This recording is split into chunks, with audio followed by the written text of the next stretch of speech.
Mga ka-Hoops Horizon, may isang masakit na katotohanan ngayon sa Western Conference. Ang Golden State Warriors, isang multi-time champion franchise, parang unti-unting naiipit sa play-in zone. Sa kasalukuyang standings, nasa gitna sila ng 7 to 10 spots. At kung titignan natin ang sitwasyon, mukhang doon na talaga sila magtatapos, maliban na lang kung may bigla ang winning streak na mangyari sa huling bahagi ng season. May 22 games pa silang natitira, pero ang problema, hindi lang isa ang kulang sa lineup. Si Stephen Curry ay out pa ng ilang araw dahil sa knee injury at wala pang malinaw na return date. Wala rin si Jonathan Kuminga at pati si Jimmy Butler ay hindi available.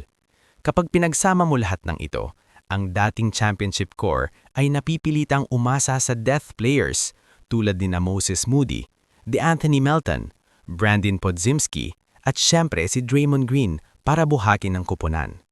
At dito nagiging delikado ang sitwasyon. Dahil sa play-in tournament, napaka-importante ng 7th seed.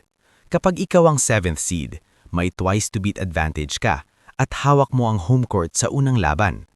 Pero kapag nalaglag ka sa 9th or 10th seed, isang talo lang, bakasyon na. Isipin mo, 82 games ng pagod at sakripisyo, tapos isang off night lang ni Curry o foul trouble ni Draymond, tapos ang season. Ganun kamanipis ang margin of error. Habang abala ang Warriors sa survival mode, may ibang teams naman na nagpaparamdam. Tignan natin ang Denver Nuggets. Si Jamal Murray nagpakawala ng 45 points, 8 assists at 8 tres sa halos 70% shooting. Grabe ang efficiency. Si Nikola Jokic naman, tahimik pero dominante pa rin. 22 points, 12 rebounds at 5 assists.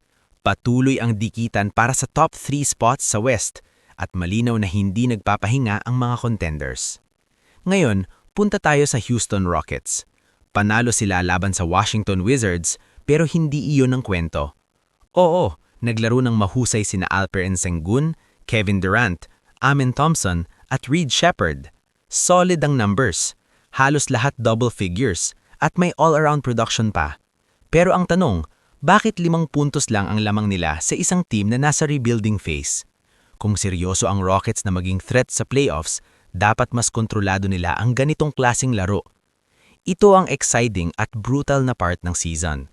Hindi lang talento ang labanen, consistency, health, at mental toughness ang tunay na magdedesisyon kung sino ang aangat at sino ang malalaglag. Ang Warriors ba makakaahon pa mula sa play-in trap o tuluyan na silang maiiwan ng mas bata at mas gutom na teams? Ang Rockets ba tunay na contender o may kulang pa sa closing mentality? Mga ka-Hoops Horizon, dito mas nagiging masarap ang diskusyon dahil sa bawat gabi, pwedeng magbago ang standings. Isang injury, isang buzzer beater, isang cold shooting night, pwedeng bumaliktad ang kapalaran ng buong conference. Gusto kong marinig ang opinyon ninyo.